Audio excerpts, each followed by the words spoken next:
What's going on, YouTube? Come back at you with another video. Since I did the ARAB indictment, I wanted to do this RALO indictment as well. There's some interesting things in here that I think people need to take note of. Let's start with this. So this is the first page of the indictment. United States District Court for the Northern District of Georgia, Atlanta Division. This is the United States of America versus Terrell Davis, aka RALO, Markeith Thomas, Arthur Ott, aka Keeve, Kevin Harp, aka K, William Rhodes, aka Chaos, Brandon Mitchell, aka OG, Antoine Morrison, aka Shonuff, Quintavious Scott, aka Draco, Balil Muhammad, Michael Honeycutt, aka Cut, Christian Harp, aka J-Rock, and Shanquita Potts.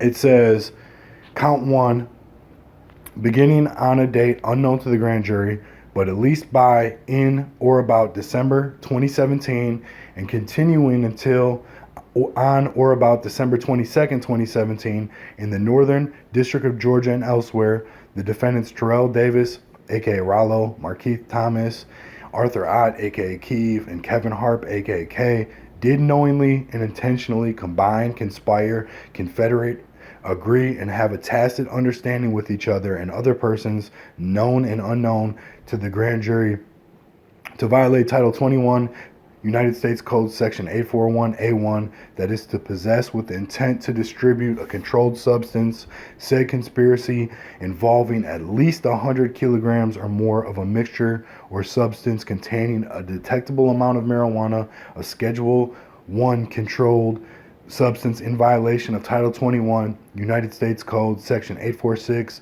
841A1, 841B1, B7, on or about December, this is count two, on or about December 22nd, 2017, in the Northern District of Georgia and elsewhere, the defendants Terrell Davis, aka Rollo, Markeith Thomas, Arthur Ott, aka Keeve, and Kevin Harp, aka K, did knowingly and intentionally possess with the intent to distribute a controlled substance, that is, at least 100 kilograms or more of a mixture substance containing a detectable amount of marijuana, a Schedule 1 controlled substance in violation of Title 21 United States Code Sections 841A1 and 841B1, B7. This is count three, beginning on a date unknown to the grand jury, but at least by, in, or about April 2018 and continuing until on or about April 15, 2018, in the Northern District of Georgia and elsewhere, the defendants Terrell Davis, aka Rollo, William Rhodes, aka Chaos, Brandon Mitchell, aka OG, Antoine Morrison, aka Shonuff, Quintavious Scott, aka Draco, Balil Muhammad, Michael Honeycutt, aka Cut, Christian Harp, aka J-Rock, and Shanquita Potts did knowingly and intentionally combine, conspire, confederate, agree, and have a tacit understanding with each other and other persons, known and unknown to the grand jury, to violate Title 21 United States Code Section 841A1, that is, to possess with the intent to distribute a controlled substance, said conspiracy involving at least 100 kilograms or more of a mixture containing a detectable amount of marijuana, a Schedule 1 controlled substance in violation Title 21 United States Code Sections 846, 841A1, 841B1, B7, on or about April 15th, in the Northern District of Georgia and elsewhere, the defendants Terrell Davis, aka Rollo, William Rhodes, aka Chaos, Brenton Mitchell, aka OG, Antoine Morrison, aka Shonuff, Quintavious Scott, aka Draco, Balil Muhammad, Michael Honeycutt, aka Cut, Christian Harp, aka J-Rock, and Shanquita Potts did knowingly and intentionally possess with the intent to distribute a controlled substance, that is, at least 100 kilograms or more of a mixture substance containing a detectable amount of marijuana, Schedule 1 controlled substance, in violation of Title 21 United States Code Section 841A1, 841B1, B7. This is count five. On or about April 15, 2018, in the Northern District of Georgia, the defendants Brenton Mitchell, aka OG, and Williams Rhodes, aka Chaos, aided and abetted by each other and others known and unknown to the grand jury, did knowingly possess a firearm in furtherance of a drug trafficking crime for which they may be prosecuted in a court of the United States, that is, possession with intent to distribute marijuana, as alleged in count 4 in this indictment in violation of Title 18 United States Code Section 924 C1 AI. On or about April 15, 2018, in the Northern District of Georgia, the defendant Brenton Mitchell, aka OG, who was under indictment for a crime punishable by imprisonment for a term exceeding 1 year, to wit, criminal attempt to commit armed robbery in criminal case number, aggravated assault in criminal case number, and possession of a knife during commission of a felony criminal case number, did willfully receive the following firearm: a Springfield Armory XD9 9mm pistol, said firearm having been shipped and transported in interstate and foreign commerce in violation of Title 18 United States Code Section 922N 924A1D. On or about April 15, 2018, in the Northern District of Georgia, the defendant Quintavious Scott, aka Draco, aided and abetted by others known and unknown to the grand jury, did knowingly possess a firearm in furtherance of drug trafficking crime, for which he may be prosecuted in a court of the United States, that is, possession with intent to distribute marijuana, as alleged in count 4 of this indictment in violation Title 18 United States Code Section 924 C1 AI.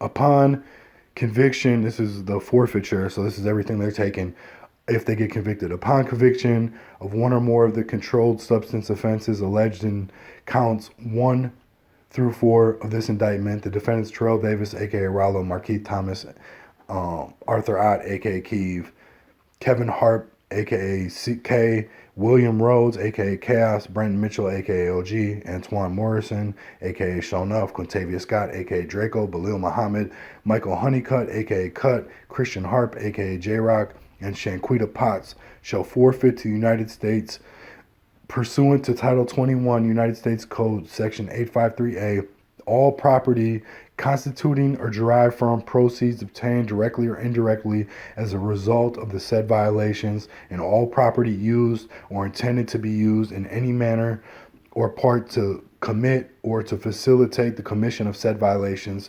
including but not limited to money judgment, a sum of money in the United States currency equal to the amount of proceeds each defendant obtained as a result of the offenses for which the defendant is convicted, real property, and then it lists these different addresses that they're going to take apparently. Currency and bank funds, we got $39,920 United States currency seized April 18, 2018 at 701 Walden Boulevard, Atlanta, Georgia. $36 $336 United States currency seized April 18, 2018 at 701 Walden Boulevard. An undetermined amount of United States currency seized April 18, 2018, 1177 Lucille, Atlanta, Georgia.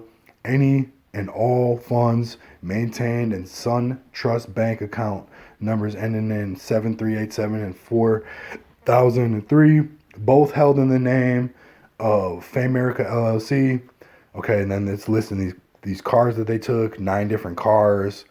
Upon conviction of the offenses alleged in count 5 through 7 of this indictment, the defendants Brenton Mitchell, aka OG, William Rhodes, and Quintavious Scott, aka Draco, shall forfeit to the United States pursuant to Title 18 United States Code Section 924 and Title 28 United States Code Section 246C all firearms and ammunition involved in the commission of this offense, including but not limited to a Springfield Armory XD9 9mm pistol, a Beretta Nano 9mm pistol, if as a result or any act or omission of the defendants, any property subject to the forfeiture cannot be located upon the exercise of due diligence, has been transferred or sold or deposited with third persons, has been placed beyond the jurisdiction of court, has been substantially diminished in value, or has been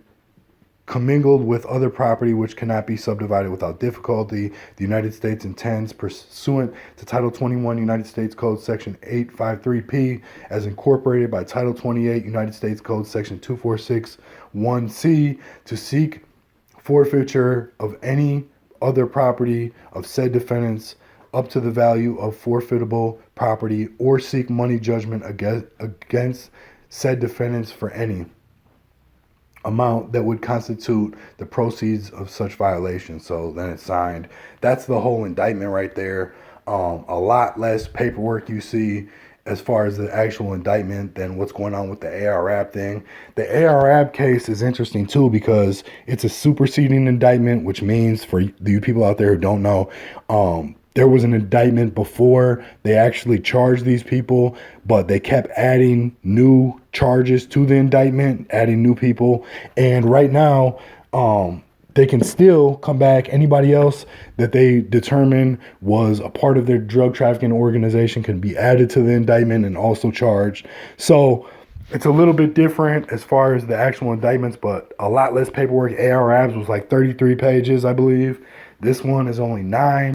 So that was an indictment.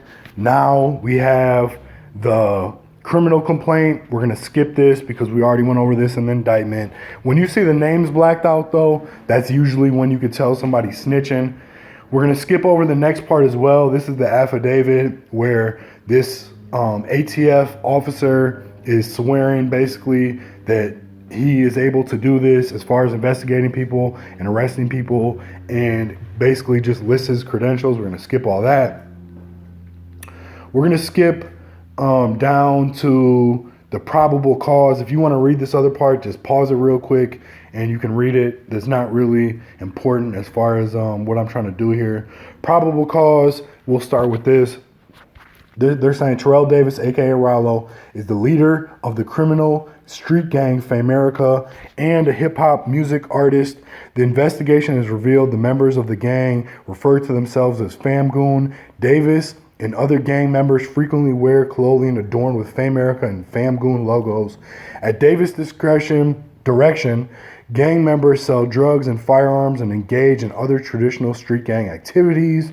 Pursuant to a grand jury subpoena returned on December 17, 2017, the charter sales coordinator of Centurion Jet, now known as Global Jet, sent an email to RALO Famerica, an email address previously identified to be used by Davis, to request the list of individuals flying on a round-trip flight from Atlanta, Georgia to Sacramento, California and back on the same date. RALO Famerica email replied with 11 names, including his own, Antoine Morrison, William Miller, an alias for William Rose, Kevin Harp, and also included in the response email from RALO Famerica was a request to depart from Atlanta at 4 p.m. on December 18, 2017, and depart California at 1 p.m. December 22nd, 2017. On December 18, 2017, Davis and a group of approximately 10 individuals boarded a round-trip flight from Fulton County Airport to Sacramento, California. Airport surveillance footage showed that Davis and the other individuals arrived at the airport in 2 black vans, 1 Mercedes Sprinter van, and 1 Ford Econoline van. They then departed on the charter jet.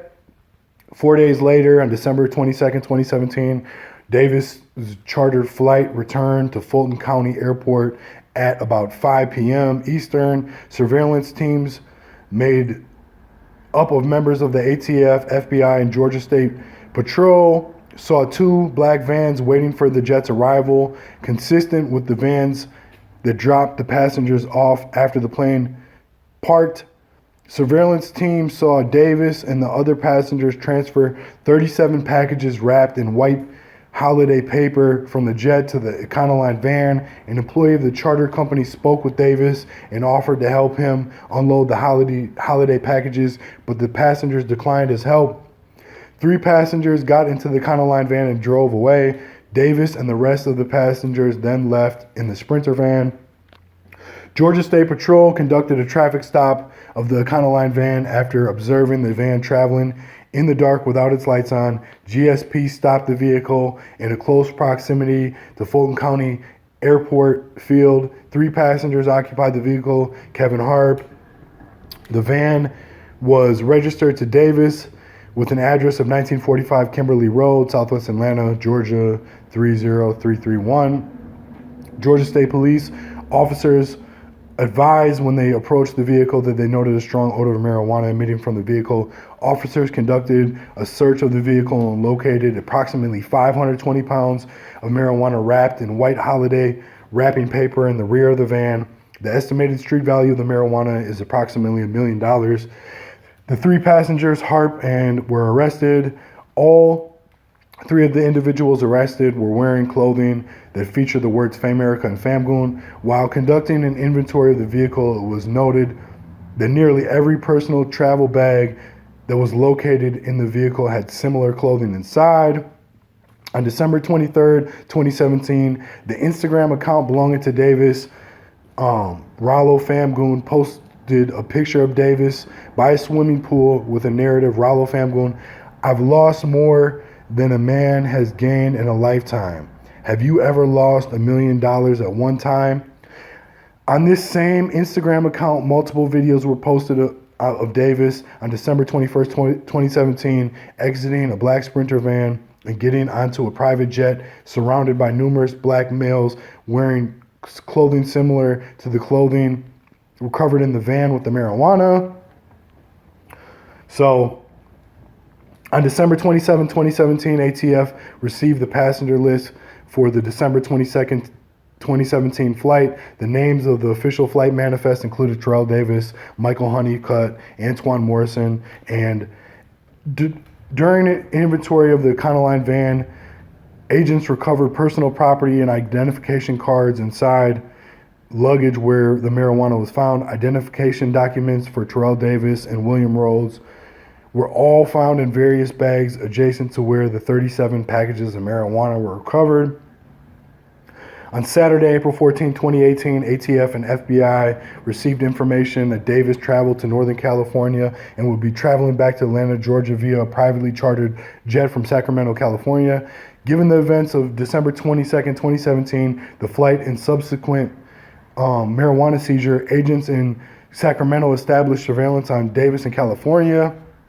On April 14, 2018, at approximately 21:15 hours Pacific Standard Time, Davis arrived at the McClellan, Sacramento airport. 5 black males and 1 black female dressed in Famerica Famgoon clothing loaded luggage into an awaiting aircraft. The aircraft was white and had a gold tail and gold and black striped tail with number whatever. In addition, agents also saw these individuals load approximately 17 packages into the baggage compartment of the aircraft. The 17 packages loaded into the jet were wrapped in what appeared to be white paper and were similar to the size to the package seized December 22nd, 2017 flight. Soon after the packages were loaded onto the aircraft, the 5 individuals boarded the plane. At 22:35 hours Pacific Standard Time, the aircraft departed McClellan, Sacramento Airport.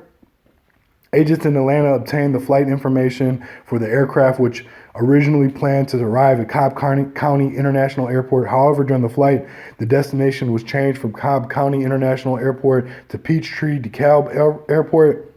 Agents then learned that the aircraft bearing tail number whatever was scheduled to arrive at PDK and park at Atlantic Aviation, a fixed-base operator at the airport. ATF, FBI, DeKalb County Police Department, and Georgia State Patrol personnel set up an operation and conduct surveillance and possibly interdict suspected narcotics from the aircraft as it arrived. On April 15, 2018, at approximately 5:05 a.m. Eastern, 2 vehicles, a Chrysler 300 and a black Econoline van, arrived at Atlantic Aviation at the PDK airport. Both vehicles appeared to be occupied by 2 individuals. The vehicles waited outside the gate leading to the tarmac. I overheard communications from the plane to employees of the FBO that if the individuals on board asked if that no one help unload items from the plane after it landed, and that the passengers and the people picking them up from the airport would unload everything. The aircraft landed, taxied and parked at FBO approximately 5:20 Eastern. As soon as the aircraft parked, two vehicles drove up to the aircraft through the security gate. A Chrysler 300 drove to the front of the aircraft where the boarding door was located, and a Ford Econoline van drove directly to the rear of the aircraft and backed up to the cargo compartment door of the aircraft. Some of the individuals on the plane disembarked the plane carrying personal luggage and placed it into the Chrysler 300. Others disembarked the aircraft and got into the Econoline van. The pilots of the aircraft were still on board the aircraft while people were moving back and forth on the tarmac. The Chrysler 300 then left the aircraft with two individuals later identified as William Rhodes and Antoine Morrison inside and traveled back out of the secure area. The GSP stopped this vehicle as it left the gate, and law enforcement personnel conducted the interdiction of the aircraft on the tarmac. 8 of the passengers were taken into custody immediately, with one individual remained on board the aircraft. ATF Special Agent James Nassau saw the rear cargo door close as law enforcement approached the plane. Verbal commands were given for the occupant, later identified as Davis, who closed the door to show himself and exit the aircraft. Agents smelled a strong odor of marijuana coming from the door of the airplane and near the door of the cargo bay. Davis refused to comply with commands, and a team of law enforcement personnel was utilized to make entry from the front of the aircraft to allow the canine to secure the rear occupant. After the canine was introduced, Davis advised he would comply, and he was taken into custody as he exited the rear cargo area. Located in the rear cargo area were 17 packages wrapped in white paper matching the description provided by Sacramento agents. These packages were estimated to be approximately 25 pounds each, and they were wrapped in white holiday wrapping paper, very similar to the paper design that the seized narcotics were wrapped in on December 22nd, 2017. One of the packages had a tear on its corner, making a green substance wrapped in clear cellophane plastic visible inside the wrapping paper. The other packages were searched and found to contain marijuana. The total weight of the marijuana was approximately 444 pounds with an estimated street value of approximately $840,000. After the marijuana was discovered, the following individuals were arrested. It names everyone. 6 of the 9 individuals that were arrested were wearing Fame, Erica, or Famgoon attire. Then it says, during the interview of the flight crew, the co-pilot advised he noted the odor of marijuana, which was being smoked on board the aircraft during the flight. The flight attendant further advised that those who were on board the aircraft did not allow any of the flight crew, FBO, or FBO personnel to assist with handling any baggage, including the items that were in the rear cargo. Further, passengers told the flight attendant and FBO personnel and passengers would move the items off the plane. This information was transmitted to the FBO while the plane was still in flight and after the plane landed. On April 15, 2018, ATF and FBI interviewed the flight crew and requested a copy of the passenger manifest. I reviewed the manifest from the cockpit, the ex-cool flight agreement for trip 8450, which was paid $41,590 and signed by Morrison. Listed Morrison, Rhodes, Potts, Muhammad, and Harp as passengers. Based upon my training and experience and the facts set forth in the affidavit, there is probable cause to believe RALO Davis, Kevin K. Harp, William Chaos Rhodes, Brenton O.G. Mitchell, Antoine Shonuff Morrison, Quintavious Draco Scott, Balil Muhammad, Michael Cut Honeycutt, Christian K. Harp, and Shanquita Potts did knowingly and intentionally combine, conspire, confederate, agree, and have a tacit understanding with each other and other persons to possess with intent to distribute marijuana, Schedule 1 controlled substance in violation of Title 21, United States Code 841B1B and 846. So that's it. I think it's interesting how they noted that right after they made these busts RALO was on social media, on Instagram, saying some shit about losing $1 million. Fucked up. That you definitely don't want to be, whether he's guilty of this or not, you don't want to be doing shit like that, because this is what happens. This is exactly why you don't use social media. So in this case, social media does play some role. In the ARAB case, up until this point, it has not. This is an interesting case though. I laid it all out for you. I feel like it's kind of fucked up though, the situation with RALO. I don't feel like people who sell weed are a danger to the community the way that they try to make people who sell crack and heroin and other drugs. So the fact that he could potentially spend a lot of time in prison over this is kind of fucked up to me, based on the fact that it's just weed. But this is the law. This is what it is. You got to move smart when you're out here doing shit. Let me know what you guys think in the comments. I appreciate you watching. Peace.